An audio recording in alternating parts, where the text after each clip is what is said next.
Bonjour et bienvenue à tous dans ce nouvel épisode de SalesV.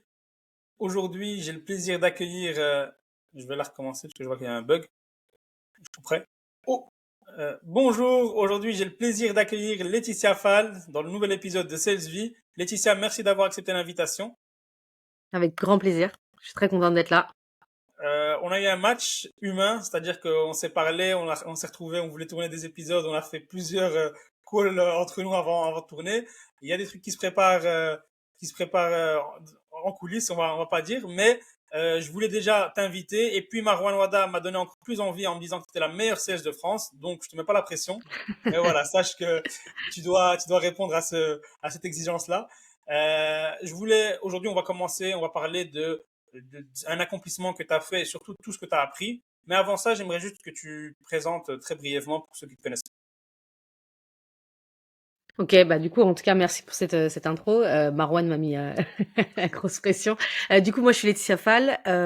Pour la petite histoire, moi, j'ai cofondé une startup il y a pas mal de temps qui s'appelait C-Cube, qui était une solution de job dating en ligne. Notre objectif, c'était d'aider les entreprises à recruter leurs jeunes talents et de proposer une nouvelle expérience de rencontre. Donc, j'ai géré et structuré toute l'équipe commerciale. On avait deux modèles économiques, un modèle économique notamment qui était plus dédié aux entreprises et un autre avec les écoles et les universités. Du coup, j'ai fait ça pendant 7 ans, jusqu'à revendre la boîte au groupe Hello Work, qui est en France un grand leader de recrutement. Et donc du coup, bah, après cette grosse aventure entrepreneuriale, j'ai voulu un peu prendre une pause juste après. Mais j'avais aussi également envie de transmettre un peu tout ce que j'avais appris pendant 7 ans de développement commercial, parce que j'ai tout appris vraiment from scratch, d'être le premier sales à directrice commerciale.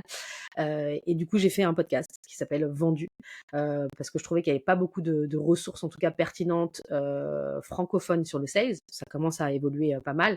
Mais voilà, toutes mes ressources que j'allais chercher, c'était aux États-Unis. Et puis, bah, je pense que tu le sais, hein, à chaque fois que tu regardes les choses aux États-Unis, il y a des choses très pertinentes, mais il y a des choses qui marchent pas du tout avec le marché français. Voilà.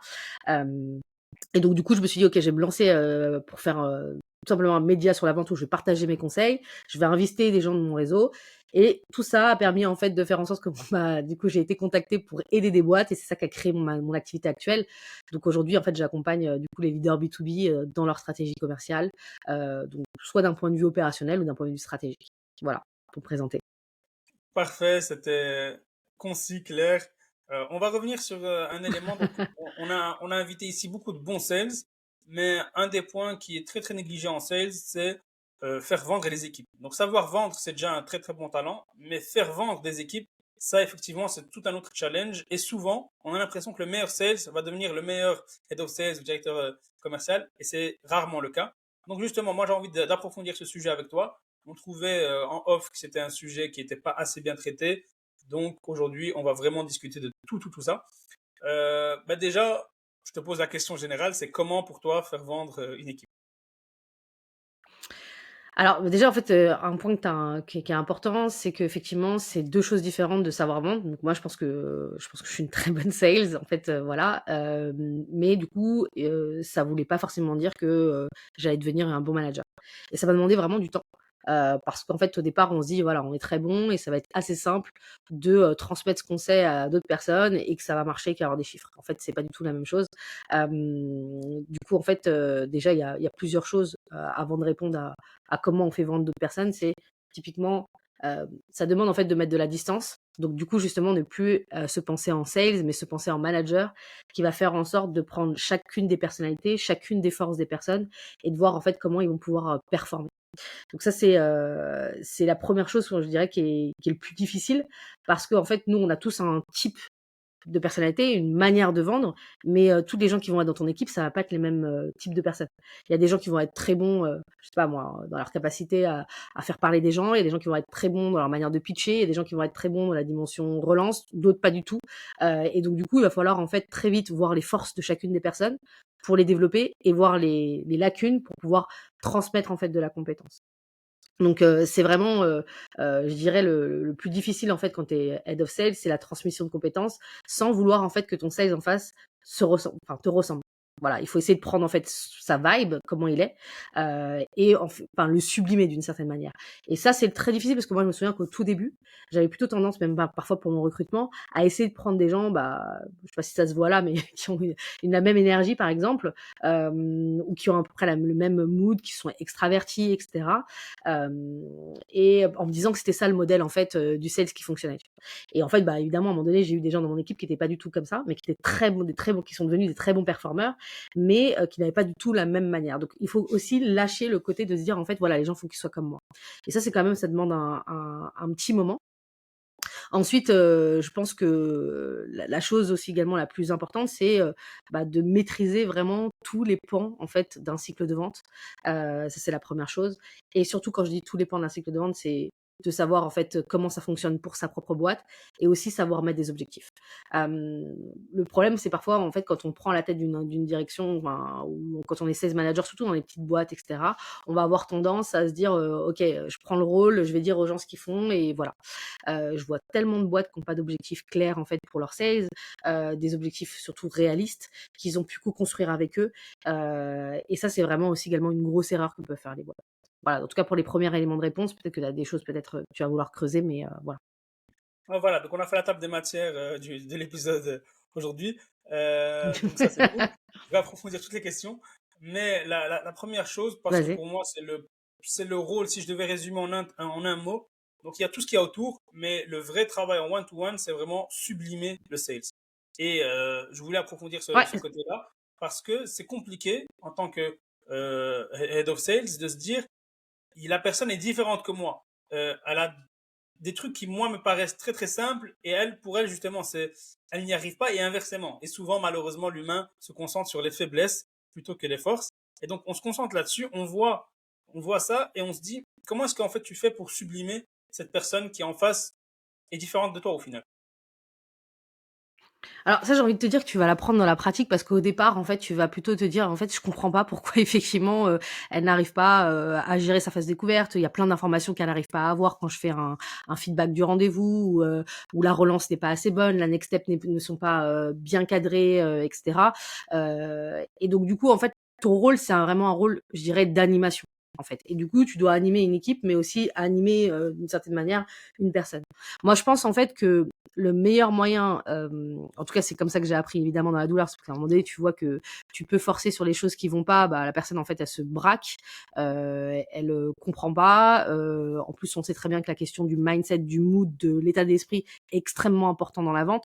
Donc plus tu es déprimé, moins ça va au niveau de la vente et donc du coup, après pour remonter, c'est très, très difficile. Donc ça, on le comprend assez vite, hein, généralement quand on manage des équipes et on comprend vite que, il faut garder le mood de son équipe déjà super bon et donc il va falloir en fait s'appuyer sur les choses qui sont bien pour ensuite aller sur les choses qui sont moins bien. Moi, je pense que la meilleure chose en tout cas le truc qui m'a aidée, c'est la question de l'exemple. Pour moi, ça peut être mon exemple ou l'exemple de d'autres personnes qui performent mieux dans l'équipe. Je m'explique. Moi, je pense que la meilleure manière d'apprendre, c'est le shadowing ou bien, le fait d'écouter des calls.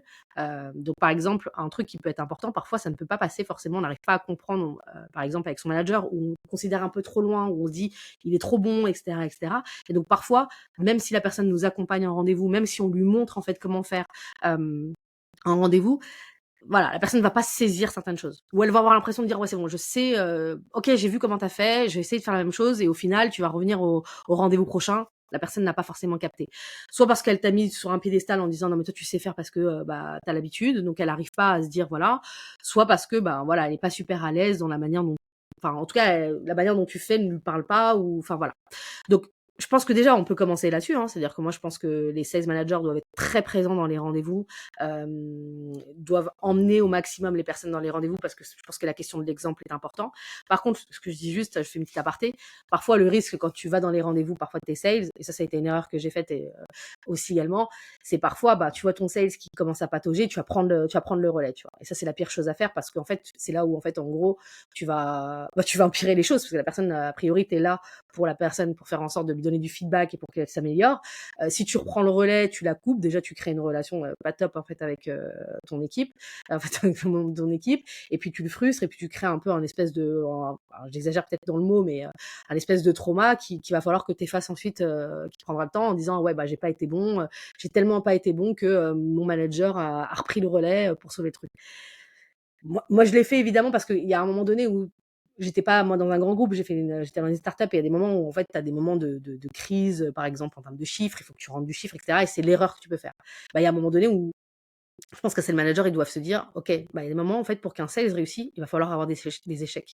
Il va falloir perdre des deals. Et ça, faut accepter ça en fait déjà. C'est dur, hein. Donc ça veut dire que typiquement, c'est super dur. Mais par exemple, typiquement, je peux avoir mon sales qui est là, je vois que c'est pas bon, mais voilà, mon job à moi, c'est de prendre toutes les notes possibles et imaginables, enregistrer le call et prendre du temps après avec mon sales pour lui dire, voilà, tu vois, à cet endroit-là, voilà ce que tu aurais pu faire. À cet endroit-là, voilà comment tu aurais pu présenter les choses. Là, ça me manquait d'illustration. Voilà. Et donc, du coup, de prendre un vrai temps d'1 heure, de 2 heures avec la personne, vraiment en mode coaching, plutôt qu'intervenir et de sauver un deal. Parce que l'objectif, c'est de construire à long terme et de se dire, voilà, mon objectif, c'est que c'est mon sales capte des choses et puisse être en autonomie derrière. Ça, c'est la première chose. Et la deuxième chose, je pense qu'en fait, moi, ça m'est déjà arrivé de me dire, ok, bon, là, je vois que le sales, euh, les feedbacks que je peux lui faire, ou le fait de me voir en exemple, ça suffit pas forcément. Et donc parfois, c'est le mettre avec quelqu'un d'autre qui va maîtriser une partie, par exemple, du cycle de vente de son équipe. Parfois, ils sont plus à l'aise. Et donc, par exemple, de prendre quelqu'un qui performe, par exemple, et lui dire, écoute, déjà, en plus, ça valorise la personne. Est-ce que tu veux bien prendre telle personne, en fait, avec toi sur un rendez-vous. Et ensuite, bah, typiquement, quand le rendez-vous est passé, on fait un point tous les trois. Et du coup, la personne dit, ok, bah, en fait, ouais, j'ai bien aimé ta manière de faire ça, etc., etc. Et évidemment, l'enregistrement de call, hein. Et ça, c'est plutôt dans le cadre de meetings. On en parlera si tu veux après, mais il y a pas mal de meetings aujourd'hui dans des équipes où on parle des deals, on parle du chiffre d'affaires, etc. Moi, vers la fin, c'était plus tout ça. C'était plutôt justement quelqu'un qui parlait d'un deal, soit d'un deal qu'il a loupé, soit d'un deal qu'il a réussi, et qui racontait, et ce qui permettait à chacun, en fait, de pouvoir prendre du feedback, et aussi également, pourquoi pas, écouter des calls. Voilà, tous ensemble, et chacun donne son point de vue de ok, sur la phase de découverte on était bien, il aurait pu poser telle question parce que là il lui manque ça, on voit bien que là en fait il galère par exemple sur la next step à cause de ça, et c'est comme ça qu'on fait grandir les équipes. Voilà. Justement, ici, c'est une des questions qui revient souvent, mais ça rejoint parfaitement ce que tu me dis. Parce que pour faire ça, il faut vraiment avoir une ambiance très très bienveillante. Tu vois, tu peux pas venir Bien sûr. mettre une culture du feedback euh, entre les membres de ton équipe et de l'autre côté leur dire, voilà, s'il y a un problème d'ego, en gros, ça marche pas. Et on sait que le sales, c'est pas le métier où il y a le moins Je t'ai d'ego. perdu. Donc, comment faire en fait pour dealer avec ce côté ego et on a souvent l'image du sales qui performe, qui veut tout écraser sur son chemin. On sait que c'est une caricature à cause des films, etc. Mais ça demeure vrai que pour être un sales, il y a quand même une part d'ego. Comment est-ce que tu traites avec ça, surtout quand on est en équipe? Quand tu es seul, ça va, mais en équipe, ça devient déterminant. Ok, je crois que tu dois reposer la question parce que je crois que ça avait coupé. Parce que là en plus c'était flou. Ouais, flou, c'est pas grave. Ça, flou, t'inquiète, ça enregistre chez toi, chez moi, donc t'inquiète. Mais pour la question, donc, ce que je te disais, c'est donc ici pour faire le lien avec ce que tu es en train de dire, la question d'ego devient importante enfin fondamentale parce que on est face à une équipe. Il y a souvent des high performers, des personnes qui ont un gros ego. Et donc, comment est-ce que tu fais pour avoir une ambiance bienveillante où l'ego ne rentre pas en compte et qu'on puisse s'aider? Parce que, vas-y, pour avoir le top performer qui écoute d'une petite nouveau ou de la petite nouvelle, une remarque qui est surtout quand c'est vrai, parce que si la remarque n'est pas vraie, ça va. Mais comment tu fais pour avoir un cadre bienveillant à ce point-là? En fait, sur ça, tu as complètement raison, c'est pas facile parce que là, je peux te donner un cadre un peu facile où non, en fait, dans la réalité, c'est pas ça. On peut avoir clairement des égos, voilà. Après, je pense que c'est pour moi, en fait, quand tu manages une équipe, c'est la réussite va dans la répétition et dans la relation de confiance que tu peux avoir avec tes sales. C'est-à-dire que toi, en tant que sales manager, tu dois avoir une relation de confiance avec tes sales et de pouvoir, en fait, dire les choses comme elles doivent être dites. Donc, par exemple, moi, ça pouvait m'arriver, évidemment, en one-to-one, de préparer en me disant, ok, en fait, là, il y a un problème à ce niveau-là. Moi, je pense que tu es bon. Alors, évidemment, je pense qu'au fur et à mesure, tu apprends, en fait, à mettre d'abord l'accent sur les choses qui marchent très bien.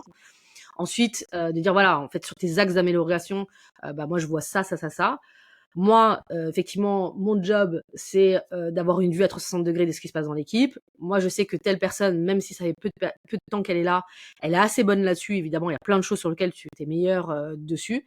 Moi, je pense que ça vaut le coup que tu passes du temps là-dessus. Donc, j'ai deux réactions. Soit j'ai une super réaction, tu vois, de la personne qui a un super mindset, genre ouais, trop cool, ok, je le fais. Soit j'ai pu avoir ça, la réaction de ouais, ouais, très cool, je le fais, mais en fait, je fais pas le nécessaire, etc. Donc là, moi, mon job, c'est de suivre et de voir en fait avec la personne s'il y a un problème et c'est quoi le problème. Et parfois, je peux rentrer, je peux mettre les pieds dans le plat en disant, écoute, on a tous vécu ça. Moi-même, la première, c'est que je pense, tu vois, encore cette dimension de l'exemple. En fait, moi, je suis pas, moi aussi, j'ai un ego, c'est-à-dire qu'il y a des moments, et justement, c'est un truc qui est très difficile, en fait, quand tu sales, on aime la perf. On aime, en tout cas, la plupart aiment la perf, la plupart aiment la compétition. Moi, déjà, quand j'ai commencé à prendre la direction commerciale, il a fallu que déjà, je fasse un travail de dire: «OK, tu es directrice commerciale. Donc tu vas pas commencer à te mettre en compétition, de savoir si tu closes des meilleurs deals que tes sales», déjà. Ça, c'est un premier truc. Donc déjà, bah, tu peux déjà parler de ça, en fait. Dire: «Écoute, tu sais, on a tous ce truc-là, c'est normal, on est sales, on aime la compétition. C'est pas facile en fait de voir parfois des personnes être meilleures, mais moi voilà en fait aujourd'hui si j'en suis là, c'est parce qu'il y a des moments où en fait j'ai écrasé d'une certaine manière, alors, je sais pas si c'est le bon terme de dire écraser son ego, mais en tout cas je me suis concentrée plus sur qu'est-ce que ça allait m'apporter de me poser avec des gens et donc de mettre en fait un peu de côté le fait que j'avais l'impression d'être meilleure, etc. Et c'est ce qui a fait en fait aujourd'hui que j'en suis là. Et donc, en fait, c'est vraiment la discussion, d'expliquer où t'en es. Parce que souvent, tu vois, dans une équipe, quand tu vois ton sales manager, ça dépend la relation que tu peux avoir, mais tu un peu ce côté, ouais, bon voilà, moi je gère, aujourd'hui je veux montrer cette posture, etc., etc. Moi, j'avais une posture un peu différente. C'est-à-dire que j'expliquais vraiment, en fait, les galères que j'ai pu avoir et comment je les ai surpassées. Donc, en fait, généralement, quand tu es bon en sales, quand les gens, tu les emmènes en rendez-vous avec toi, tu as un côté très inspirant, en fait. Les gens se disent: «Ouais, en fait, j'ai envie de devenir comme cette personne», tu vois? Donc tu perds pas, en fait, à dire: «Ouais, mais écoute, pour arriver là, voilà le chemin» et raconter vraiment le chemin et pas raconter que les réussites. Raconter les échecs. Donc raconter les échecs en termes de deal, mais aussi raconter les échecs, voilà, en fait, ça, je n'arrivais pas à le faire. Et pour ça, en fait, je suis partie voir le sales manager d'une autre boîte heu, qui était une boîte qui performait, pour apprendre à faire ça. Vous voyez, tu vois, généralement là, on avait mis en place un process, il fonctionnait pas. Bah, du coup, pour travailler sur ce process-là, parce que je voyais bien que ça fonctionnait pas et que vous m'avez remonté que ça fonctionnait pas, bah, je l'ai pas sorti dans un chapeau en disant: «Ah, je suis un génie, je vais faire ça». Non, je suis partie aller, voir plein d'autres, head of sales, voir en fait comment ils fonctionnaient, voir les gens qui avaient mes problématiques et mettre en place en fait, faire des tests, itérer. Et donc quand tu parles comme ça, la personne elle se dit: «OK, bah, si elle, cette personne-là, elle est capable d'aller voir un head of sales d'une autre boîte, peut-être, qui performe ou qui performe moins, pour aller prendre du feedback, pour aller se confronter, pour s'améliorer», bah, tu construis une culture un peu comme ça. Ouais, en fait, en vrai, il faut que j'aille chercher le max d'informations, auprès des gens pour être le meilleur. Je pourrais rien faire tout seul. Voilà. Donc moi, je parlerais pas, oui, évidemment, si tu veux, tu peux mettre le mot bienveillance, mais pour moi, c'est plutôt un espèce de mindset, tu vois? De dire, en fait, tu vas chercher tout ce qui est possible, imaginable, chez les gens en interne, chez les gens en externe, pour être le meilleur. Et ça, c'est un mood à avoir. Voilà. Et bon, après, je sais que dans les discussions, je pense que tout le monde peut t'apporter, en fait, dans une boîte. Tout le monde peut t'apporter, tout le monde peut t'apporter quelque chose. Voilà. Donc, heu donc voilà, après évidemment dans la vraie vie, c'est pas facile. Il y a des gens, voilà, ça marche pas et il faut discuter, il faut parler, parfois il faut se poser avec la personne en disant: «Écoute, je te l'ai dit 2 fois là en fait, ça va pas» et donc bah, il y a un moment donné, bon, il y a des objectifs, tu vois? En disant: «Bah, tu veux atteindre ces objectifs? Oui. À ton avis, tu es prêt à tout mettre pour pouvoir les réussir? Oui. Bah, du coup, pourquoi tu prends pas ce rendez-vous avec telle personne pour pouvoir, faire du shadowing, pendant quelques semaines pour pouvoir t'améliorer là-dessus?» Ou bien, tu peux aussi dire: «Propose-moi quelque chose d'autre». Si tu as pas envie de voir cette personne-là parce que tu as l'impression peut-être que, tu as rien à apporter, propose-moi un autre plan d'action qui me permet de me dire que tu vas arriver au même résultat. Tu sais aussi, tu peux aussi responsabiliser la personne. Ça lui permet aussi de se dire: «Bon, en fait, finalement, j'ai pas de solution et je vais aller prendre cette solution». Voilà. Donc pour moi, c'est beaucoup discuter, tu vois? Justement, cette relation, cette proximité qui est hyper importante. Donc ici, moi, ce que je retiens, c'est deux choses. C'est l'idée par l'exemple. Donc ça, c'est hyper important. C'est-à-dire que tu peux être un bon manager si tu n'as pas eu cette expérience. C'est beaucoup plus compliqué de gérer une équipe. Presque impossible, Franchement, on va moi, je dire. sais qu'il y a Euh, bah, en fait, pas forcément presque impossible parce que pour le coup, je l'ai appris plus tard. Je pense qu'il faut pas être forcément un bon sales pour être un bon manager. Mais je pense qu'en fait, avoir eu une expérience en sales va clairement t'aider. Je vais donner l'exemple très concret d'une des meilleures recrues que j'ai eues, en fait, qui aujourd'hui est country manager d'une boîte qui s'appelle Payplug. Et lui, en fait, il était sales manager, en fait, dans mon équipe et il gérait la partie account manager. En termes de perf, c'était pas le meilleur sales. C'était un bon sales, mais c'était pas le meilleur sales.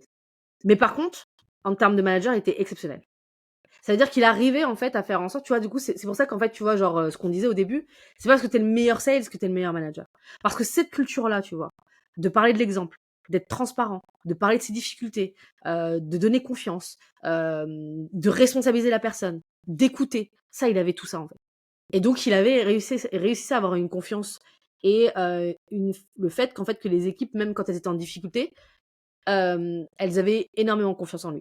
Et elles avaient envie, en fait, de se défoncer pour lui. Parce que c'est ça aussi, le secret d'un bon, je te raconterai peut-être une anecdote, mais d'un bon directeur commercial ou d'un bon head of sales, c'est que dans les moments où, par exemple, tu vois, on n'est jamais toujours au top, au top, au top, au top. Moi, ça m'est arrivé à avoir des moments où, parfois, bah, j'avais des coups de fatigue et d'avoir, du coup, une équipe, en fait, qui se défonce parce qu'en fait, en disant: «Ouais, en fait, on veut avoir ces résultats et on veut te montrer, en fait, qu'on peut avoir ces résultats». C'est dans ces moments-là, en fait, tu sais que tu es un bon manager ou pas. Enfin, tu vois, genre, la question si tu es un bon manager ou pas, c'est dans les moments comme ça, tu vois? Évidemment, il y a les objectifs, mais il y a aussi parce que parfois ton produit est facile à vendre, ça se passe bien, tu as une bonne configuration économique, donc le chiffre, il est là. Ça vient pas forcément de toi. Il faut un peu voir quand le bateau, il est en train de tanguer, est-ce que ton équipe, elle est en train de partir et de chercher un meilleur salaire ailleurs? Ou est-ce qu'elle est là en train d'essayer de se défoncer? Et moi, je veux te dire que, évidemment, je vais pas te raconter des histoires. Dans l'histoire de C-Cube, j'ai eu 2 périodes. J'ai eu une période où j'étais pas un super bon manager, j'étais disons qu'on va dire que j'étais un manager en apprentissage. Et j'ai eu ces moments-là où, en fait, bah, j'ai compris que dans les moments difficiles, bah, du coup, j'avais une équipe où j'avais un turnover quand même. Et du coup, bah, la chance que j'ai eue, c'est que je pense qu'une de mes qualités, c'est que je sais me remettre en question, donc comprendre qu'est-ce qui se passe. Et j'ai eu une deuxième phase où, dans un moment un peu difficile, où j'ai eu l'équipe qui s'est vraiment battue pour aller chercher les chiffres, malgré les difficultés. Et c'est là où, en fait, tu vois que, OK, ce qui a changé, c'est pas les personnes, parce qu'évidemment, il y avait les mêmes commerciaux ou il y avait des commerciaux différents. Non, c'est la manière, en fait, du process. D'accord, ça Donc voilà, je sais pas c'est si ça cool. répond à. Et pour moi, ce côté-là, tu dois le développer dans un truc qui est fort négligé hein, pour moi en sales, hein, c'est les côtés one-to-one. C'est-à-dire qu'on a toujours l'impression que voilà, le one-to-one, c'est le truc chiant qu'on fait le vendredi soir parce que Ouais. c'est obligatoire. Mmh. On a une demi-heure à donner au manager, mais ça se construit certes sur le côté travail de groupe, etc. Mais en one-to-one, je pense que c'est là que c'est déterminant. Euh, je vois que tu confirmes. Qu'est-ce que pour toi, c'est quoi un bon one-to-one? Parce qu'on a toujours l'impression que c'est la tâche chiante à faire, la plus chiante après gérer le CRM. Moi, en fait, je pense que le one-to-one, c'est central. En fait, pour moi, il y avait un truc que je négligeais pas, c'était d'avoir alors évidemment, après, j'avais pas forcément des one-to-one avec tout le monde et j'avais des one-to-one avec les sales managers. Mais en tout cas, et du coup, les sales managers avec les one-to-one avec, leurs sales. Mais pour moi, c'est le moment, le plus important, en fait, de ta semaine avec le rapport avec ton équipe. En fait, toute la semaine, ton équipe, elle est sur le front, à aller, chercher de la perf et cetera. Toi, le moment où tu dois réussir avec ton équipe, c'est ce moment-là. Tu as 30 minutes, ça doit être les meilleures 30 minutes, en fait, je dirais, qu'ils aient passé avec toi. Parce qu'en fait, parfois, ils ont pu t'appeler, te demander, en fait, une information et cetera. Tu réponds de manière rapide. Là, tu te poses réellement. Donc ça, c'est la première chose. Je vois beaucoup de personnes, parfois, qui peuvent sacrifier, un one to one pour des rendez-vous commerciaux, parce qu'il y a un rendez-vous important. Moi, j'essayais de faire en sorte au maximum évidemment, il peut y avoir des exceptions, mais de dire, en fait, mes one to one, ils sont tout le temps au même moment et j'essaie de pas les bouger. Donc ça veut dire que si j'ai un rendez-vous avec un client, bah non, ça peut pas à ce moment-là parce que c'est trop important, pour la réalisation de mon chiffre. Ça veut dire que parfois on peut, privilégier une réunion à l'interne ou une réunion avec un client. OK, bah tu sacrifies potentiellement en fait ton quarter ou ton prochain quarter parce que du coup tu as pas assez pris de temps. Ça, c'est la première chose. Ensuite, la deuxième chose sur le contenu, alors moi j'ai eu beaucoup d'itérations, parce qu'évidemment mes premiers one to one, ils étaient pas bons. Mes premiers one to one, ils étaient plutôt dans la: «Bah ça va pas, le chiffre il va pas bien, je pense que tu devrais faire ça, et cetera, et cetera. Après, j'ai écouté pas mal de choses de contenu et à ce moment-là, je me suis dit, plutôt, OK, je vais essayer d'avoir cette fameuse culture du feedback. OK? Donc j'ai essayé pas mal de choses, de faire des feedbacks. ça marche, mais il y a un moment donné où en fait, il faut savoir faire des feedbacks. Donc j'ai aussi appris à comment présenter mes feedbacks, et cetera. Et du coup, sur la partie contenu, vers la fin, je pense que là où je pense que j'ai réussi dans la structure, c'est que j'avais un one-to-one où d'abord, je demandais du coup à mes sales de préparer un certain nombre d'informations pour que, en fait, justement, pendant le one-to-one, on se focalise vraiment sur de la valeur que je vais pouvoir apporter, sur un sujet précis sur lequel je vais pouvoir vraiment les aider. Donc, je perdais pas de temps sur les chiffres. Les chiffres, c'est quelque chose qu'ils pouvaient m'envoyer avant, d'accord. Donc, je leur demandais évidemment des éléments sur les chiffres et des éléments qualitatifs, mais aussi quantitatifs, qui me fassent en fait un retour et un feedback sur comment ils ont vécu leur semaine, qu'est-ce qu'ils auraient pu faire mieux. Et je leur demandais aussi également un plan d'action. Quand je dis un plan d'action, c'est en fait, c'est forcer ton sales, en tout cas, à avoir une analyse un peu stratégique, un peu des choses. Parce que, évidemment, si tu veux, en fait, un jour que tes sales deviennent des managers, il va falloir qu'ils sachent analyser un petit peu des choses. Donc, te dire, bah voilà, j'ai fait ça, j'ai vu ça, du coup j'ai itéré comme ça et j'ai fait ça. Donc ça, de les pousser à faire ça et de me le présenter. Donc l'idée c'est qu'ils m'envoyaient en fait leurs éléments en chiffres. On prenait quelques minutes pour qu'ils me présentent en fait rapidement les gros chiffres et leur plan d'action. Et en fait du coup on parlait de ça. Le one-to-one parlait de ça. Ok, bah en fait je trouve que là t'as raison. Donc déjà on valorise. Là t'as raison. Bravo en fait pour ça. Bravo pour ce deal. Bravo pour cette prise de décision parce que tu as vu en fait que là en fait tu avais des difficultés sur la réalisation de ton chiffre ou sur la prise de rendez-vous, etc. Voilà. Par contre, voilà, moi, ce que je ferais à ta place, je ferais ça, ça, ça, ça, ça. Et puis évidemment, je demandais la question sur quoi tu as envie que je t'aide, en fait, par exemple, sur la semaine, ou qu'est-ce que tu as envie que je mobilise, en fait, la semaine prochaine, comme ressources, donc humaines ou voilà. Est-ce que tu as envie que je sois présente, par exemple, sur un deal? Est-ce que tu as envie qu'il y ait un sales manager qui soit présent, etc. Voilà. Donc l'idée, c'est vraiment de pas perdre trop de temps sur les chiffres et de dire voilà ce qui va pas, de responsabiliser encore la personne et de travailler plutôt sur, bah, ça peut être un deal, par exemple. On pouvait avoir, tu vois, toute une discussion sur, écoute, ce deal, il est très important et donc du coup, là, j'allais prendre vraiment, tu vois, genre, c'est quand même long, tu vois, 20 minutes, par exemple, où on avait parlé de comment moi, en fait, j'allais, tu vois, traiter, comment j'aurais fait, voilà ce que je propose que tu fasses, et cetera. Et peut-être, la semaine d'après, on va parler de, est-ce que ça a marché ou pas? Ou on fera un point intermédiaire. Voilà. Je sais pas si ça, du coup, ça te donne Ouais. plus de billes, mais voilà, vers la fin, c'était plus comme ça que je faisais un one to one et voilà. Mais justement, en fait, tu es passé de one-to-one, on va dire, plus pour la boîte, à un one-to-one plus pour le rang de sales manager, j'ai l'impression, tu vois. C'est c'est un Alors, peu pas ça. forcément pour le rendre sales manager parce que ouais, alors pas forcément pour le rendre sales manager pour, parce qu'en fait, tout le monde ne peut pas être sales manager et puis tout le monde n'a pas envie d'être sales manager, mais plutôt pour, en fait, pour moi, un one to one, ça te permet de te faire monter en compétences. C'est pas en fait, aujourd'hui, la plupart des boîtes voient un one to one pour avoir un état des lieux de ce que le sales a fait. OK, pour ça, tu as un CRM. Et pour ça, tu peux lui demander de te faire un mail avec un reporting, tu vois? J'ai pas besoin, en fait, de perdre 15 minutes où tu m'expliques: «Bah, voilà, j'ai pris 3 rendez-vous, j'ai fait ça, j'ai fait ça, j'ai fait ça». C'est de la perte de temps. Donc tu as l'impression d'avoir fait un one to one, mais en fait, pour ton sales, ça lui apporte rien. Il a l'impression d'être à l'école, d'avoir le bon point, pas bon point. Donc c'est des moments qui sont pas très agréables. Voilà. Donc moi, tout ça en fait, soit c'est dans le CRM et donc du coup, évidemment, ça veut dire que bah il faut prendre du temps à avoir des bons tableaux de bord général pour avoir une visibilité de ce qui se passe en fait dans ton équipe sales. Ça demande aussi également de donner des outils à tes sales pour qu'ils puissent construire leur tableau de bord et facilement en fait te faire des reports, tu vois aussi, parce que il n'y a pas forcément de temps qui est mis là-dedans. Tu vois, parce que toi, tu peux avoir tes bons petits tableaux, etc. Mais comment tu aides? Moi, ça m'est arrivé de faire une réunion de 3 heures avec toute mon équipe sales pour leur apprendre sur mon CRM, donc à l'époque, j'avais Pipedrive, à faire des tableaux de bord qui leur va bien, avec les bonnes infos à mettre en place pour justement les aider à me dire, voilà, moi, je veux que tu me fasses des reporting chaque semaine avec ces informations et que à partir de ces informations, tu te poses, je veux que tu les analyses, je veux que tu me fasses un plan d'action. Ok, la seule question que je veux que tu me répondes, c'est par exemple sur ce quarter, si tu dois me faire 100 000 euros de chiffre d'affaires, si aujourd'hui tu es à 30 000, comment tu réussis à faire les 70 000? C'est ça la discussion qu'on va avoir.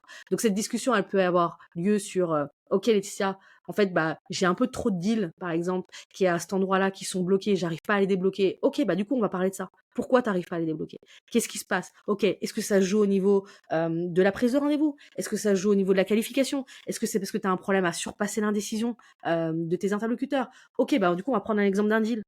Et après, moi, ça me permet de voir les actions. Ça se trouve, je vais me dire, OK, la semaine prochaine, il faut que je comprenne un peu mieux. Donc, je vais aller à un rendez-vous en shadow pour voir ce qui se passe. OK, en fait, là, il a besoin d'être en relation avec telle personne. OK, là, il a besoin, en fait, d'avoir plus de use case. C'est à ce moment-là, en fait, que tu comprends ce qui manque dans ton équipe. OK, là, tu vois, il a pas mal de rendez-vous qui sont bloqués, on n'a pas assez de contenu, je vais aller voir marketing. Là, il y a un peu trop de problèmes, j'ai un peu une dépression, ça arrive, hein, de mes équipes. Quand tu fais plein de one-to-one, il y a eu trop de bugs, il y a eu trop... ça, c'est valable pour les SaaS, évidemment, tout le monde n'est pas en SaaS, mais ouais, il y a trop de bugs, il y a trop de problèmes, ou bien les opérations, ça marche pas. Bah là, en fait, du coup, tu as les moyens, en fait, de pouvoir aller voir ta direction codir et te dire, voilà, il y a un problème, moi, aujourd'hui, voilà. Et donc, ça a un incidence sur le mood de mes sales, mais aussi sur leurs chiffres, etc. Donc voilà. Donc pour moi, en fait, un one-to-one, il faut le penser. C'est comme le recrutement, tu vois. Genre, on pense tout le temps au recrutement pour leur boîte, mais on pense pas à l'expérience candidat. Bah, le one-to-one, c'est l'expérience sales. Euh, c'est à ce moment-là, en fait, que tu crées aussi une proximité. C'est à ce moment-là aussi que tu crées un peu, genre, justement, cet attachement, en fait, au management. Et moi, je pense que c'est à ce moment-là, quand j'ai mieux réussi mes one-to-one, que j'ai eu, en fait, tu vois, cette équipe-là, qui se disait, OK, en fait, je me défonçais, en fait. Alors, ils se défonçaient, pas forcément pour Laetitia Fall, pour la boîte, mais parce qu'en fait, j'ai un management qui est cool et en fait, j'ai envie de réussir mes objectifs, quoi. C'est ça qui est cool. Et on parlait Voilà. de sales manager, justement, ce côté-là où on essaie de faire évoluer les candidats qui ont pour vocation de devenir sales manager. Est-ce que pour toi, la spécialisation est bien? Tu parlais tantôt de sales manager pour les accounts. Est-ce que tu préfères qu'ils fassent tout le cycle de vente, qu'ils maîtrisent tout? Ou est-ce que tu dis, il vaut mieux être spécialisé? Qu'est-ce que tu conseillerais en fonction de ton expérience? En fait, je pense que ça dépend de ta boîte, ça dépend de du type de vente, si tu fais de la vente transactionnelle, vente complexe, moi, je sais qu'en tout cas, C-Cube, on était sur de la enfin, en tout cas, mes sales, étaient au tout début, de la boîte full stack. Donc ils faisaient vraiment la prise de rendez-vous et ils faisaient, de l'account exécutif, ils faisaient, l'account management. Ensuite, on a quand même divisé les équipes. On a eu 2 équipes. On a une équipe account management et des account exécutifs, mais on avait des account exécutifs qui allaient chercher leurs rendez-vous. Hem, J'avais essayé à un moment donné de mettre en place une équipe SDR, au sein de C-Cube. En tout cas, on avait essayé, alors pas vraiment une équipe SDR, on avait essayé avec une personne. J'avais pas forcément vu des résultats et je trouvais qu'en fait, ça marchait très bien parce que c'était mon expérience d'aller chercher ces rendez-vous et faire de l'account exécutif. Par contre, évidemment, je pense qu'à un moment donné, il faut séparer les équipes. Il y a des gens, qui seront meilleurs en account management, il y a des gens qui seront meilleurs en chasse. Donc ça, je pense que ça reste, réel et je pense, moi, la manière dont on fonctionnait, c'est que, bah, au départ, tu rentrais dans la boîte, tu étais account exécutif et donc soit effectivement, tu gardais tes clients et donc du coup, tu constituais ton portefeuille client et donc du coup, tu allais être account manager sur ton portefeuille client. C'était un peu comme ça le modèle qu'on a mis en place, parce que, bah, en termes tout simplement parce que pour le recrutement, c'était compliqué à un moment donné d'avoir des profils un peu, pas juniors, mais un peu plus expérimentés, qui veulent faire que de l'account exécutif, que du new business. C'est un peu difficile. Généralement, les gens, ils ont pas envie de se dire, «Je suis parti chercher un client et je vais devoir le filer». Ça, c'est possible quand tu as des juniors. Quand tu as des gens un peu plus expérimentés, les gens, ils veulent gérer, voilà. Donc la manière dont on fonctionnait, c'était un peu comme ça. Franchement, moi, aujourd'hui, j'accompagne plein de boîtes, hein. Je vois plein de modèles. Je vois des modèles de SDR, account exécutif, account management qui marchent très bien. Après, moi, je t'avouerai que moi, je suis très contente d'avoir été full stack. Tu vois, aujourd'hui, je sais prendre des rendez-vous, je sais faire de l'account exécutif, je sais gérer l'account management, je sais faire grossir un portefeuille, je sais faire de la chasse à l'intérieur d'un portefeuille. Et je pense que c'est important parce que ça te permet, en fait, d'avoir la big picture et je pense que ça m'a permis aussi également d'être bonne en fait quand j'ai pu diriger une équipe parce que du coup tu connais les problématiques de chacun, tu connais les problématiques en fait de la chasse, tu connais les problématiques de la account management, tu connais les problématiques de la prise de rendez-vous, de la lead gen. Donc typiquement moi aujourd'hui j'accompagne les boîtes sur pas mal de choses, et tu arrives en fait à te dire parfois il peut y avoir des problèmes, tu arrives à faire des liens, tu vois? Je donne un exemple, moi par exemple il y avait des clients en fait qui nous fait perdre de l'argent. Donc du coup, tu sais que, ces clients qui ne font pas de l'argent, bah, parfois en fait, bah, tu vas aller changer des choses au niveau du lead gen. Tu vas essayer de changer, des choses en termes de, sur la partie ICP, sur la partie segmentation et cetera. Donc tu vas pouvoir faire des choses. Bah, évidemment, tu peux le faire quand, même si tu sais pas le faire et demander au marketing de le faire, mais en tout cas, tu captes plus de choses en fait quand tu as une expérience à 360, voilà, de la partie sales. Maintenant, il faut pas forcément avoir tout fait pour être sales manager, tu vois? Encore une fois, je pense que c'est pas les meilleurs sales qui font les meilleurs sales managers. Il y a des très bons sales qui peuvent faire des bons sales managers, mais il y a des gens qui sont OK, mais qui sont très bons en animation, qui vont être très bons dans la transmission de compétences, qui vont être très bons dans la mise en place de process, parce que c'est aussi ça, être directeur commercial, c'est mettre en place des process, itérer sur les process, apporter, les bons outils au bon moment à ses sales, et ça, bah, ça ne nécessite pas, tu vois, d'être top closer, tu vois? Justement, Et après vas-y. ouais. Non, non, je voulais juste finir sur le tu vois, genre, c'est juste on manque, en fait, je pense, de créativité. Je sais pas si c'est pareil en Belgique, mais aussi en France. C'est qu'est-ce que tu apportes à un top closer comme, évolution, tu vois? C'est pas forcément sales manager. C'est Ça peut exactement être ce que aussi j'allais également, dire. tu vois, sur des, ah d'accord, OK, super. Bah, en fait, ça peut être aussi également, tu vois, lui apporter, des comptes super importants. Tu vois? Le mettre sur des comptes ou bien, par exemple, de lui dire, en fait, voilà, bah, aujourd'hui, en fait, on a identifié, de nouvelles opportunités de marché. Aujourd'hui, on a besoin de faire un test et ben, tu vas pouvoir, en fait, mettre ces personnes-là sur en lead d'un nouveau test, d'un nouveau marché qui, voilà, donc d'essayer de faire un go to market sur un nouveau produit. C'est une super manière de valoriser, en fait, ton top closer, quoi. Enfin, tu vois? Genre, parce que du coup, tu vas l'embarquer avec toi, il va voir, d'autres problématiques que le closing, il va voir, bah, toute la chaîne de valeur, la dimension de la brand, la dimension du positionnement, la question du messaging, les canaux qu'on va utiliser pour la distribution d'un nouveau produit, par exemple, la mise en place de ces nouveaux canaux. En fait, il va vivre, en fait, le développement limite d'une boîte, tu vois? Donc en fait, ce que tu vas lui apporter en termes de skills, c'est énorme et ça le valorise. Et si cette personne-là, après, derrière, on est sur un marché qui prend, bah, tu vas pouvoir valoriser cette personne, bah, c'est elle, qui a pu faire ça. Mais tu es pas obligé, en fait, toujours de mettre les gens en mode, bah, OK, tu vas gérer une équipe, voilà. Et puis après, tu as d'autres, je trouve que tu as d'autres modèles, j'ai invité quelqu'un dans mon podcast, qui s'appelle Igor et qui travaille chez Upto et eux, je trouve qu'ils ont une bonne manière de faire les choses. Ça veut dire que, par exemple, tu peux, être responsable, enfin, tu vois, tu es pas vraiment sales manager, mais tu peux coacher, 2 ou 3 personnes, en fait, tu vois, tout au long de l'année et donc tu es plutôt sur du coaching plutôt que sur du management, tu vois, vraiment où tu prends l'équipe, hein, et cetera et je pense que ça peut vraiment parfois combler les attentes des personnes, de se dire, en fait, bah, ce sales là, il est venu, c'est moi qui étais là, c'est pas moi qui ai géré tout l'onboarding, mais j'étais là et je l'ai coaché, en fait et aujourd'hui, ça devient un autre top performer. Bah, c'est quelque chose sur lequel tu peux valoriser, en fait, derrière. OK, moi j'étais account manager, je faisais tant de chiffre d'affaires. Par contre, j'étais le meilleur coach en fait, donc voilà, le head of sales se servait de moi en fait pour pouvoir, former les personnes. Ça peut être ça. Mais c'est Enfin cool. je sais pas, hein, il y a plein de trucs qu'on peut éviter. C'est vrai que c'est pas commun comme approche. Elle est vraiment cool. Elle est vraiment cool. C'est différent parce que tu focuses sur les forces de chacun. Parfois, le gars est bon en coaching, mais il n'a pas envie de faire tout le rôle du head of sales, etc. Et Bah donc non, là, tu vas juste sur ce qu'il veut et il continue à prendre son kiff sur le closing, sur ce en quoi il est bon. Ça, c'est cool. exactement, tu as des gens, moi par exemple quand je te parlais de cette meilleure recrue que j'ai eue et qui aujourd'hui est country manager, tu vois ce type-là, la force qu'il avait même plus que moi, c'est sa capacité il aimait tous les sujets liés à la structuration, tu vois? Mettre en place des process, mettre en place, le cadre, des outils et cetera. OK, moi je sais le faire, mais c'est pas le truc que je préfère le plus. Le truc que je préfère le plus moi, c'est d'animer des équipes. C'est ça en fait, tu vois? C'est d'animer les équipes. C'est de rentrer, avec un sales, dans les détails, pour en fait qu'il aille chercher son chiffre. Voilà. Pour moi, c'est ça par exemple qui m'animait le plus, qui me faisait me lever tous les matins. Évidemment, je sais mettre en place des outils, je sais, travailler avec telle ou telle personne et cetera. Mais c'est pas là où en fait que je m'éclatais le plus. Donc aussi, il faut aussi voir là où tu aimes plus, bosser, tu vois aussi. Ouais, ouais, ouais. Ça demande de se connaître. Évidemment, ça demande de se connaître.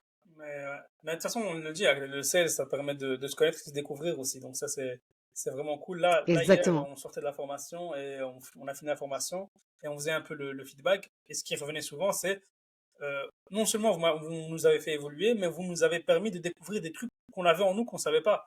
Et ça, pour moi, Ouais. c'est la réussite. Tu vois, quand on dit ça, ça y est, t'as réussi.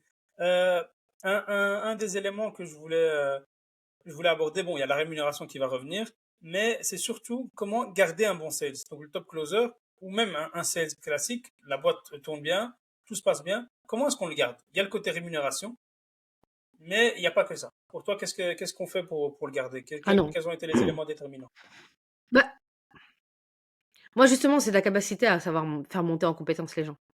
Évidemment, il y a la rémunération. Moi, en fait, je vois pas mal de et d'ailleurs, en plus, je continue à avoir ces débats-là dans mon propre podcast avec des gens. Moi, je pense que la rémunération, parce que pour moi, c'est important, c'est un asset important. Voilà. Après, effectivement, c'est pas suffisant. Quand je dis c'est pas suffisant, c'est que en fait, pour moi, quand je posais la question aux personnes et d'ailleurs, on en parlait dernièrement avec un ancien sales de mon équipe, qui disait: «Bah, en fait, Laetitia, moi, en fait, j'ai toujours considéré que si tu partais, je partirais». Ça peut être vrai, ça peut être pas vrai, c'est pas la question, mais l'idée, c'est que ce qui se cache derrière ça, c'est le fait, en fait, que tu es la personne, en fait, aujourd'hui, la meilleure personne qui est capable de me monter en compétences et de faire d'aller le plus loin possible dans l'évolution, de ma carrière. En fait, c'est ça, en fait. C'est, être la personne qui est la meilleure pour pouvoir me former et faire en sorte que je sois le meilleur. Donc et qui va prendre toutes mes forces et cetera pour aller le plus loin possible. Pour moi, c'est ça, heu, le et donc ça passe par l'animation, ça passe par la relation que tu peux avoir avec les personnes, ça passe par, la ta capacité à faire en sorte enfin, en vrai, ça passe à ta capacité à faire en sorte qu'une personne réussisse ses objectifs. C'est qu'au départ, elle se dit: «Mes objectifs, ils sont vraiment challenging», ce qui est le cas, globalement, dans 99 des cas, il y a personne, je connais aucun sales qui se dit: «Wouh, c'est trop bien, j'ai un super objectif». Mon objectif est challenging, mais au fur et à mesure de l'année, il se dit: «Mais en fait, j'arrive à les atteindre, voire j'arrive à les exploser». Parce qu'en fait, c'est cette personne-là qui, tous les jours, est mon coach derrière, tu vois? Et qui me dit: «T'inquiète, si tu prends cette direction, ça peut aller. OK, là, on a un problème avec l'inflation, mais bon, on va essayer ça, ça va marcher». Et donc de dire en fait: «Ouais, OK, peu importe en fait le contexte, cette personne-là, elle arrive à sortir le meilleur de moi-même et me permettre de réussir mes objectifs». Et après, un autre élément que je pense qui est important, c'est la culture de la boîte. Et ça, pour le coup, ça, je le note parce que tu peux être le meilleur head of sales ou sales manager, si la culture de ta boîte, elle est pas bonne, bah, ça marchera pas, tu vois? Genre, voilà. Moi, je pense qu'on avait la chance d'avoir une bonne culture, et par exemple, typiquement, moi, mon équipe, vers la fin, ça n'a pas toujours été le cas, mais vers la fin, était pratiquement en full remote. On était, en fait, en gros, quand je dis pratiquement, c'est-à-dire qu'on disait, en fait, que tu pouvais être en remote tout le temps. Il y avait qu'une journée où tu devais être absolument être là, c'est une journée d'équipe par mois. Et en fait, ça, je sais que ça a été vraiment un asset pour garder mon équipe. Parce qu'en fait, il y a eu un espèce de truc de: «Tu nous fais confiance». Par contre, moi, ça me demandait de mettre un cadre, alors vraiment millimétré. Ça, alors là, pour le coup, il y a pas de place pour, je t'appellerai peut-être demain, tu vois? Genre ce que tu peux faire en fait ou bien on se voit demain, ouais, non, non, là, en fait, quand tu as une équipe full remote, c'est, On se tu as un voit demain. rendez-vous à 10 heures, le rendez-vous, il est à 10 heures, tu vois? Genre, voilà. Du coup, ça demande vraiment d'avoir un bon cadre, les bons tableaux de bord, les bonnes choses pour faire le suivi, les bons outils, les outils pour traquer, enfin voilà, forcément. Et pour l'animation, bah, ça demande aussi également un peu de créativité. Mais par contre, tu vois, genre, le fait que tu aies une personne qui est pas obligée d'attendre les vacances scolaires pour aller, voir sa famille parce qu'elle est de région, le fait que tu aies une personne qui peut travailler dans un cadre et qui est pas obligée de dire sur LinkedIn: «Vas-y, je vais devenir solopreneur pour être digital nomade et je peux être aussi en CDI avec un bon salaire et avec une bonne équipe, pour le faire», bah, écoute, ça change la donne, tu vois? Genre, voilà, tu vois? Bah, je sais que typiquement, bah, après le rachat de la boîte, c'était quelque chose qui était en discussion avec la nouvelle boîte et je sais que c'était quelque chose qui était un vrai sujet, tu vois? Pour, tous les sales, tu vois? Qu'est-ce qu'il y a plus le remote, bon, bah, est-ce que ça sera, est-ce qu'on va je pense qu'évidemment c'est pas que ça, mais ça faisait partie d'une culture, donc évidemment les sales que je recrutais, c'était des sales en fait qui étaient à l'aise avec ça et qui valorisaient ça. Après tu avais d'autres choses, c'est, bah, la capacité à OK, tu as fait un super deal, on va pas reward pour tous les deals, mais tu as fait un super deal, celui-ci il était super dur pour, et c'est pas forcément une question de montant. Vas-y, je t'invite à déjeuner. Tu vois? La capacité de pouvoir inviter à déjeuner un sales et vivre un autre moment que les one to one et les réunions d'équipe. Tu vois? Genre juste un déjeuner, d'1 heure, avec, ton sales où là tu vas parler évidemment, moi je parle beaucoup de boulot, bah, je suis pas trop, pour les mélanges perso, vie perso, vie privée, bah, vie pro. Mais par contre voilà, tu peux avoir un peu plus de discussions sur, ça crée une proximité, tu vois? Et voilà. Après il y a plein d'autres choses, hein, il y a plein de boîtes qui font des trucs très cool, sur ça, mais voilà. Un des points qui revient souvent et que je voulais laisser pour la fin, donc c'est le côté objectif. Donc on a souvent ce côté-là où il faut avoir des objectifs challenging, ça c'est normal. Comment faire pour que l'objectif soit assez haut, soit pas décourageant, et surtout, t'as beaucoup parlé en tant qu'head of sales du côté suivi. Comment est-ce qu'on a l'impression enfin, de convaincre que c'est du suivi et pas du contrôle? Tu vois, je trouve que la limite elle est assez fine pour Bien sûr, pouvoir elle faire est les deux. Donc, super fine, il y a deux questions en super une. fine. Comment fixer des objectifs et faire le suivi sans que ça paraisse du contrôle? OK, moi j'avais un cas très particulier parce que, bah, du coup, j'étais cofondatrice de la boîte et donc je faisais partie du CODIR et donc du coup, aussi également, du coup, avec mes associés, on fixait un peu les objectifs globalement. Donc c'était une discussion, donc je sais pas comment ça peut être dans d'autres structures de boîte, pour un directeur commercial, par exemple.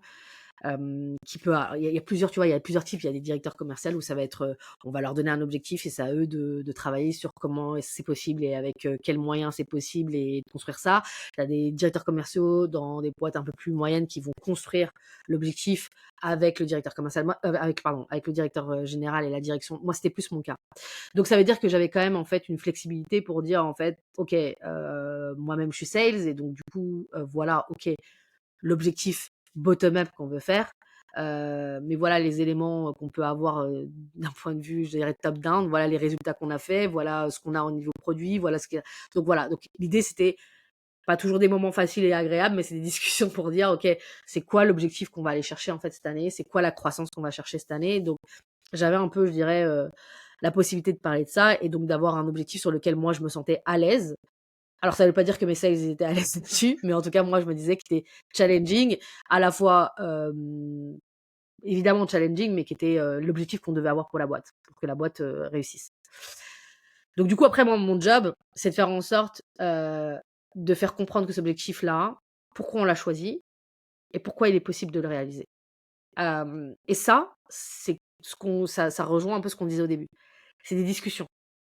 Et donc, peu importe, ça peut être des discussions avec ses managers ou son équipe, mais du coup, ça veut dire de présenter son plan.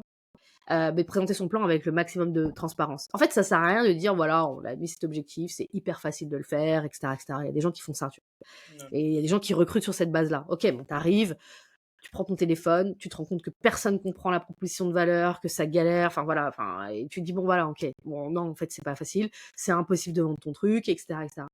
Donc moi déjà en fait, en fonction des années, parce que c'est pas toujours la même chose en fonction des années, mais j'étais assez transparente. Ok, sur cet endroit-là, on pense en fait que c'est facile d'aller chercher ce chiffre. Par contre là, on a fait exprès de mettre un chiffre challenging parce que pour telle ou telle ou telle raison. Donc en fait déjà j'étais transparente. Par contre voilà, c'est challenging, mais par contre voilà tous les éléments que je mets en place. Parce que un chiffre, un objectif, c'est pas juste un chiffre. C'est un chiffre et un plan d'action. Donc encore une fois, ça va aussi avec la confiance que tu as construit avec ton équipe. Si ton équipe, elle a la confiance qu'à chaque fois, tu as réussi à trouver des solutions à leurs problèmes, elle va avoir confiance dans ta capacité de dire, OK, elle me propose un chiffre. OK, je trouve challenging. Je l'ai découpé. J'ai fait un point avec chaque personne pour expliquer, bah, toi, en fait, cette année, tu vas faire ça. Et voilà, à mon avis, comment tu vas y arriver. OK, je sais qu'il te manque ça. Je sais au niveau global, il manque ça. Moi, je travaille avec telle et telle équipe pour que ce soit réglé. Et donc, ça sera réglé à telle date, telle date, telle date, telle date. Donc après, ça te demande toi, et ça demande dans la réalité, hein, ça demande un peu des fights avec d'autres équipes pour dire, bah, j'ai fait une promesse à mon équipe pour qu'on arrive là. Mais aussi, ça demande aussi également que l'ensemble de l'équipe comprenne le chiffre et comprenne en fait ce chiffre-là. C'est pas juste des commerciaux qui vont se défoncer et vous allez attendre. C'est aussi, tout le monde est responsable du chiffre. Le produit est responsable du chiffre. Donc ça veut dire que quand on a décidé qu'une fonctionnalité doit sortir, on a dit qu'elle doit sortir en mars. C'est pas elle doit sortir en juin. C'est pas souvent le cas, mais bon voilà. Ça veut dire que ces discussions-là, c'est responsabiliser tout le monde. Et donc c'est dire ça en fait. C'est-à-dire que je vois très peu en fait ça. Je vois évidemment il y a pas mal de boîtes qui le font, mais je vois très peu en fait de prendre le temps. Il y a la discussion individuelle que tu as avec ton sales, il y a les discussions avec l'ensemble de l'équipe, et il y a la discussion avec l'équipe. Et les gens doivent se dire, ok, en fait cette personne-là, même si c'est challenging, elle est capable de mettre en place toutes les choses en interne avec toutes les équipes pour que je réussisse. Et d'un point de vue individuel, elle a les ressources et les conseils suffisants pour que je puisse réussir mes chiffres. Il y a ça. Après, moi, en toute honnêteté, il y a des moments où il y a des chiffres qui sont parfois challenging. Il faut aussi être intelligent. Et de faire des espèces de deals avec ces sales. Moi, ça m'est déjà arrivé de dire, écoute, je mets cet objectif-là. On se fait un test sur 6 mois. Dans 3 mois, on refait un point. Par contre, moi, je vais mettre ça en place pour toi. Et toi, j'attends derrière que tu fasses ça, en termes de génération de leads, en termes de traitement, qualification, rendez-vous, etc. Si on y est, si tu respectes le deal, et qu'on voit en fait que derrière le chiffre, ça va pas, compte sur nous pour qu'on retravaille sur le chiffre. Par contre, si on voit qu'on est plutôt bon, bah tu vois, là c'est la preuve, tu vois. Donc c'est aussi mettre des rendez-vous avec ses sales. Et c'est toujours respecter ce que tu racontes, parce que si tu pètes la confiance, c'est terminé. Je sais pas si ça fait sens par rapport à des situations que tu as vécues, mais voilà. Ouais, bah clairement, en fait, pour moi, la plus grosse erreur à faire là-dedans, c'est imposer un objectif. Au final, il va être imposé. Au final, c'est top management, etc. Tu vas le ramener. mais il faut que la personne soit convaincue. Moi, je fonctionne beaucoup comme ça. Si la personne n'est pas convaincue, si tu prends le temps, tu prends pas le temps de vraiment la convaincre, d'échanger avec et qu'elle se dise, bon, c'est vrai que c'est challenging, c'est faisable parce que, comme tu as dit, c'est pas qu'une target, c'est un plan d'action. Voilà tout ce qu'il y aura de l'autre côté. Si la personne n'est pas convaincue, tu perds tout. Moi, en tout cas, c'est comme ça que je le vois. Bah, en fait, moi, en fait, de toute honnêteté, ça, je l'ai appris, tu vois, comme tout ce que tu apprends, tu l'apprends à tes dépens. Moi, c'est m'est arrivé d'avoir un sales qui est parti à la suite d'une présentation d'un objectif. Et au départ, tu vois, ça s'est pas fait en mode genre je crois pas à ton objectif. Au départ, ça s'est fait en mode genre j'aimerais parler de l'objectif. Ok. Et du coup, j'avais fait cette erreur, tu vois, genre dire voilà l'objectif, on a décidé de partir là-dessus, voilà le plan d'action et voilà. Enfin, ton variable, ça sera ça, etc., etc. En fait, j'avais senti pendant cette réunion-là qu'il était pas convaincu. Mais comme tout, parfois tu es pressé, tu dis bon voilà, faut que j'y aille, il y a le chiffre, il y a plein de choses à faire, etc. Ok, bah en fait, la discussion, elle est partie, elle s'est dégradée. Parce que cette personne, en fait, n'était pas convaincue de l'objectif. Du coup, le risque, c'est que, bah, évidemment, c'est une équipe, hein. Donc, cette personne-là, elle va pas rester toute seule dans son coin en disant, je crois pas à l'objectif. Tu vois, elle va déjeuner avec les gens, et puis elle va dire, moi, je crois pas, vous pensez que l'objectif, il est challenging? Donc, en fait, ne pas traiter ce moment-là de manière en se disant, ok, là, je sens qu'il y a un problème. Je vais prendre le temps. Je vais mobiliser des gens en interne.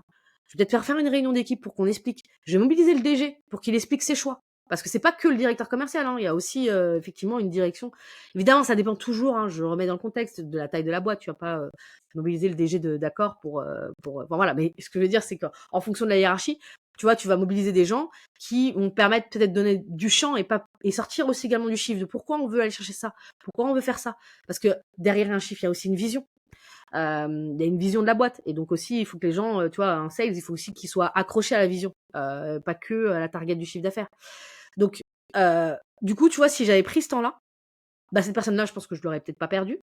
Et je me serais aussi évité de réévangéliser, tu vois, pendant un mois, de réévangéliser toute mon équipe pour leur dire, écoutez, l'objectif, finalement, l'objectif était faisable, hein, on l'a fait. Mais il fallait prendre le temps, en fait, parce qu'il y avait une personne qui n'était pas d'accord. Voilà. Donc, parfois, il y a des gens qui sont, évidemment, il y a des gens parfois qui sont de mauvaise foi, mais c'est peut-être un problème de recrutement, tu vois. Il y a aussi les personnes que tu recrutes dans la manière de le faire, qui sont capables, etc., de te dire aussi les choses, qui sont capables de te faire confiance, etc.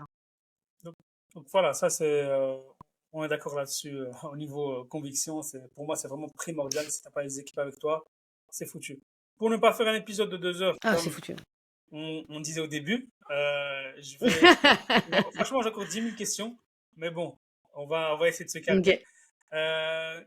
J'ai envie de passer à la deuxième partie, la partie beaucoup plus chill, plus marrante. Donc c'est Fast and Cesius.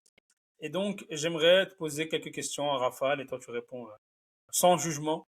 On jugera peut-être quand même un peu, mais voilà. Je te promets que ce sera rapide. Ok. Ça va. Donc, première chose, c'est le meilleur conseil qu'on t'ait donné en tant que sales. Je pense que le meilleur conseil qu'on m'a donné en tant que sales, c'est que c'est pas le temps que tu mets à travailler qui fera la réussite de ton objectif, mais les process que tu mets en place Ok. Et pour réussir l'objectif. Ça sert à rien de partir à 21h ou à 22h pour réussir cet objectif. C'est ce que j'ai fait au départ.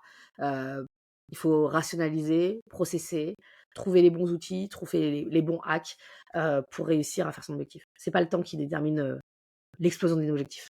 ok. Et le pire conseil qu'on t'ait donné? Pour moi, c'est pas la rémunération qui fait que c'est pas la rémunération qui fait que t'as une équipe qui marche. Ah, ça, je te rejoins. L'outil La- indispensable pour L'outil, c'est, enfin, bon, j'ai pas donné. Ça dépend. L'outil indispensable pour un sales, c'est quoi, je dirais, un téléphone payé par sa boîte. Ouais, ça va, t'es resté gentil. Euh, le, le hack qui a changé le game pour toi. Euh, pour moi, le hack qui a changé le game pour moi, c'est de comprendre que pour manager une équipe, enfin voilà, il fallait que je sorte en fait de mon rôle de sales. Il fallait que je me dédouble. Il y a des moments où je suis sales, et il y a des moments où je suis manager. Pour arrêter justement d'attendre en fait que mes sales soient une Laetitia sales bis quoi. Voilà, c'est vraiment été le hack. de comprendre que quand je suis manager, je suis pas sales. Parenthèse, justement, quand tu es sales manager, tu continues à vendre ou pas, toi? Alors moi, j'étais dans une boîte où on continue la vente. Faut arrêter. Après, vers la fin, vraiment vers la fin, j'étais beaucoup moins dans la vente. J'avais un objectif vraiment. J'étais beaucoup plus sur l'accompagnement, sur les gros deals de mes sales managers. Mais ou bien quand je testais, par exemple, de nouvelles choses. Mais pendant très longtemps, tu vois, sur les 7 ans, honnêtement, pendant 6 ans, j'ai vraiment fait de la commercialisation. J'avais quand même un impact sur le chiffre d'affaires.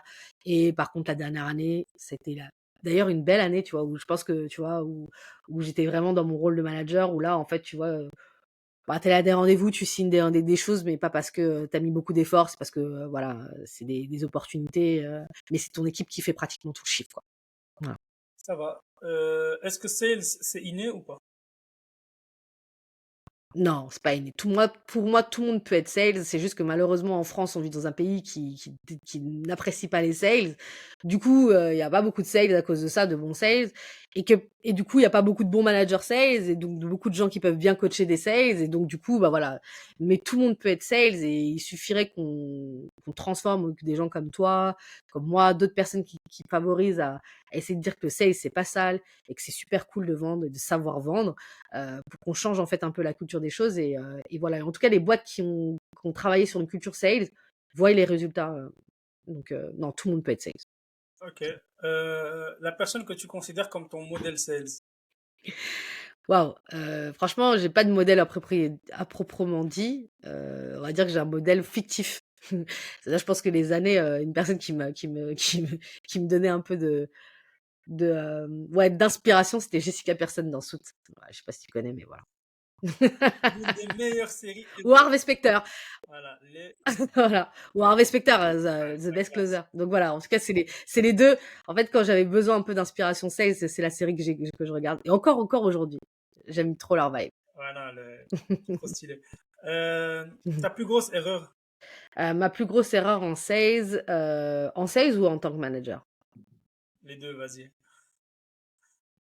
Je dirais en tant que manager, ma plus grosse erreur, ça a été de croire que les meilleurs sales, ce serait. Enfin, alors, parce qu'il faut que je te donne un peu de contexte. Moi, en fait, je suis une personne qui est autodidacte. J'ai pas fait de grande école. Et dans la Startup Nation, il y a beaucoup, on recrute pas mal de personnes de grande école. En tout cas, je pense que vous n'avez pas le même modèle en Belgique, mais en France, tu as des HEC, des etc., etc. Et moi, au départ, en fait, j'étais vraiment en mode non, je veux des gens comme moi, quoi. Parce qu'il y a que les gens comme moi, en fait, qui sont terre, qui savent être de bons sales. Les autres, ils vont commencer à me faire des Excel, des trucs comme ça. Ils seront pas sur la réalité, etc. Ça a été une vraie erreur.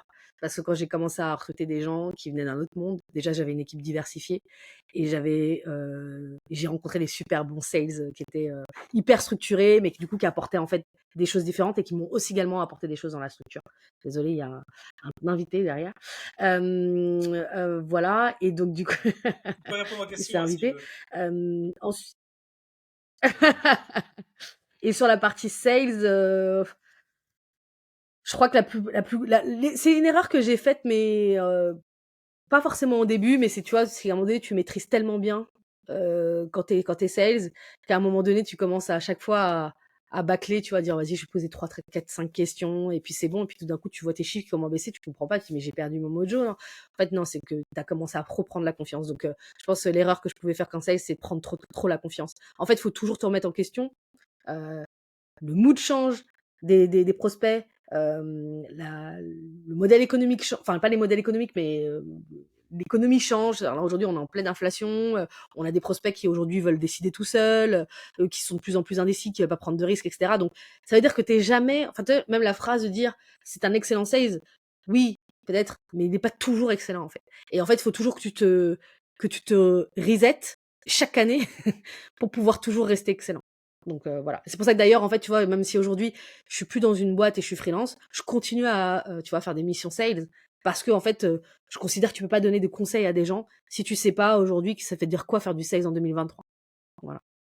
Ok, et pourquoi est-ce que tu as envie de devenir sales?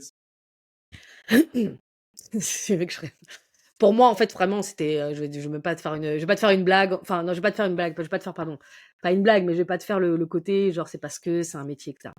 Je pense que déjà, il y a un premier truc, c'est que déjà, je suis compétitif. Mais deuxièmement, c'est parce que c'est un métier où, en fait, tu peux gagner de l'argent. Euh, Il y a un moment où, en fait, je l'ai appris, en fait, à ma première expérience, j'étais responsable relations entreprises d'Epitech, qui est une des plus grosses écoles d'informatique en France. C'est vraiment une école qui m'a beaucoup apporté, voilà. Sauf que je me souviens, quand je demandais mes augmentations, c'était une galère. Oh là là là là là. Parce que j'étais pas proche de l'argent. Ouais, j'étais responsable relations d'entreprise, je mettais en relation les étudiants avec les entreprises. Mais j'étais pas centrale dans le business. Ceux qui arrivaient à avoir des super salaires, c'était, je voyais, c'était ceux qui étaient dans la partie acquisition. Ah, donc en fait, bah ça a été vite fait, hein. Je me suis dit, voilà, moi j'ai pas un bac plus, enfin bac plus 8 où j'ai pas fait HEC, j'ai pas fait Harvard, etc. Donc, je vais pas être dans la target des gens qui vont avoir 150 000, 200 000 euros dans une boîte parce que j'ai fait ces écoles et voilà. Bon, bah, du coup, je vais prendre quel job où en fait, on va regarder, il n'y a pas de débat. Tu ramènes tant, t'attends, tu vois. Et c'est ça, en fait, que j'aime dans le sales. C'est, il y a quelqu'un qui disait que c'était plutôt un job méritocratique. C'est qu'on va pas te dire, en fait, on va attendre 6 mois pour voir comment ça va, si tu évolues là-dessus. Non, en fait, les chiffres, ils sont simples. Est-ce que j'ai réussi? Tu m'avais dit qu'il fallait que je fasse 30% de croissance. Est-ce que j'ai fait 30? Est-ce que j'ai fait 35? Si j'ai fait 35% de croissance, il va falloir me reward. Et comment tu vas me reward? Bon, pour moi, je considère que c'est l'argent. Voilà, en tout cas, c'est ce qui est important pour moi. Et c'est pour ça que je fais ce métier, hein. Si franchement, je te dis, j'avais fait un parcours top école de commerce, peut-être que j'aurais choisi une autre voie, hein, j'en sais rien. Mais voilà, moi c'est pour l'argent. Ok. Et la compétition, ça nourrit bien mon truc de compétition aussi. T'as la première qui est aussi franche, donc j'aime bien. Euh, Bah, attends. Bah, en fait, ça m'étonne toujours en fait quand les sales. Enfin, tu vois, même dans le recrutement, genre j'ai, bah justement, tu vois, Alexandre qui est country manager chez Pebble qui travaille chez C-Cube, du coup, il a géré aussi également, il a été head of sales de Payplug avant de passer country manager, et il disait un truc qui était vrai. C'est-à-dire que si, par exemple, moi, je recrute une personne et elle me parle pas d'argent, je dis pas que ça doit être le seul truc central, mais je vais trouver ça bizarre. Ça va m'interpeller. Peut-être qu'elle a oublié, ou peut-être que c'est pas central. Je vais peut-être poser la question après derrière. C'est pas éliminatoire, hein, c'est pas un deal breaker. Mais si t'es sales et tu me parles pas de rémunération, tu me parles pas d'argent, et pour toi, c'est pas un truc important, je vais trouver ça bizarre. mhm. Maintenant, je sais qu'il y a la nouvelle mode des boîtes, surtout en France comme Alan, etc., qui disent pas de variable, tout le monde est au même niveau.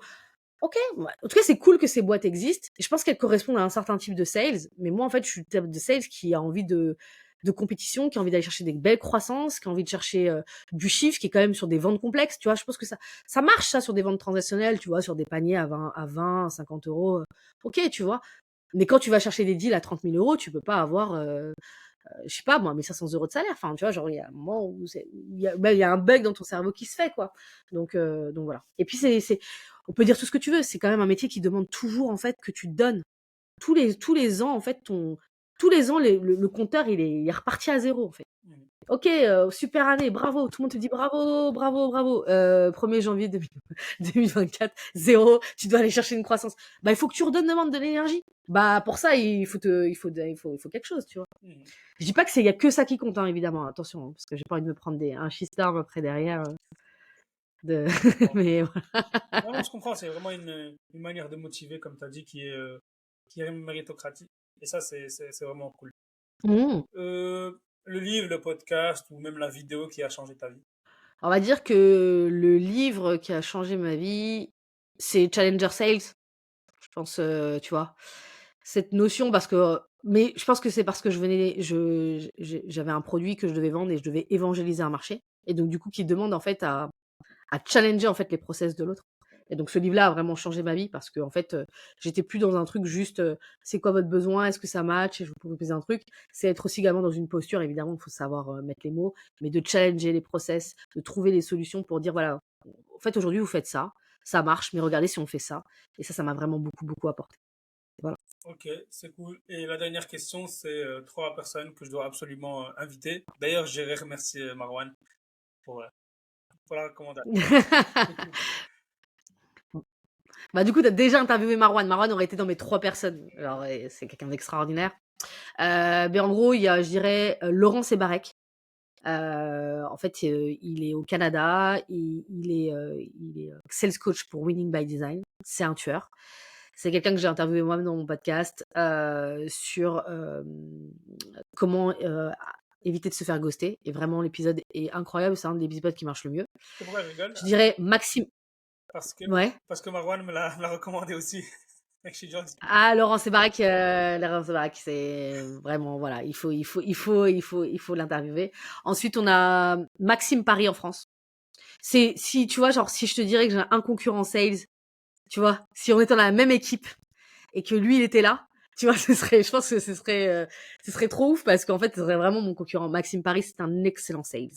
Il a monté d'ailleurs une boîte c'est non seulement un excellent sales, mais c'est un mec qui a formé énormément de sales pour les startups parce qu'en fait, son job, c'était de proposer des sales des business developers en freelance. Donc lui, vraiment, il m'a fait aussi également un épisode pépite sur comment signer en one shot. C'est un mec qui fait partie de la vieille école, tu vois, des sales en imprimerie, des imprimantes. Ensuite, il a fait évidemment des startups, etc. Donc voilà, voilà. Et sur la troisième personne, en fait, j'ai envie absolument de te donner une nana. Et je vais t'en donner une sans trop réfléchir, c'est Audrey Petro, qui était en fait la directrice commerciale de Germinal, qui a un super podcast qui s'appelle Achievers, qui invite en fait, c'est un podcast effectivement sur le sales, mais c'est un podcast qui parle beaucoup des modèles économiques, de la partie revenus. Donc, elle est juste incroyable. Aujourd'hui, elle fait beaucoup de ventes complexes. Donc voilà, donc elle a pareil la connaissance de savoir monter une équipe, savoir recruter une équipe, savoir faire des ventes complexes, savoir mettre en place des sales tax pertinentes. Donc voilà, elle absolument à interviewer. Voilà, avec ces trois personnes déjà, je t'ai fait Ça va. C'est voilà, parfait. ça va pimper ton podcast. Voilà. Parfait, je suis déjà au courant alors quand je les ai. Et on verra on verra ce que. En tout cas, franchement, je les connais tous les trois. Laurent, c'est Ok, toi qui me l'a fait découvrir. Et je valide. Donc, ça, c'est vraiment cool. On a déjà discuté avec Maxime, etc., par rapport à notre formation. Audrey, voilà, tout le monde la connaît quand elle a pris Germinal. Donc, c'est vraiment cool. En tout cas, merci pour les recommandations. Merci pour l'épisode, c'était une pépite. Je sais pas comment tu l'as senti, mais moi en tout cas trop j'ai bien. kiffé. Tu le vois bien en termes de timing. Bah On écoute, avait dit c'est qu'on serait beaucoup plus court que ça, mais voilà. après je parle beaucoup, hein. J'espère que je parle beaucoup, mais en tout cas c'est cool. Et puis si, enfin, il y a plein de sujets qu'on n'a pas abordés. Si un jour tu as envie qu'on refasse une session 2, avec plaisir. En tout cas, merci beaucoup de m'avoir invité. J'adore parler de ces sujets. Donc voilà. Merci beaucoup et bah voilà, n'hésitez pas, abonnez-vous, etc. Allez surtout voir Laetitia et son podcast vendu. Allez l'écouter, c'est une tuerie. Allez lui parler sur Merci. LinkedIn, elle est très très réactive. Et si vous avez des missions commerciales ou si vous avez besoin de pimper un peu vos équipes commerciales, n'hésitez pas. Et, euh, et moi, je vous dis à bientôt et merci beaucoup. Ciao, ciao. Bah merci. Ciao. Donc,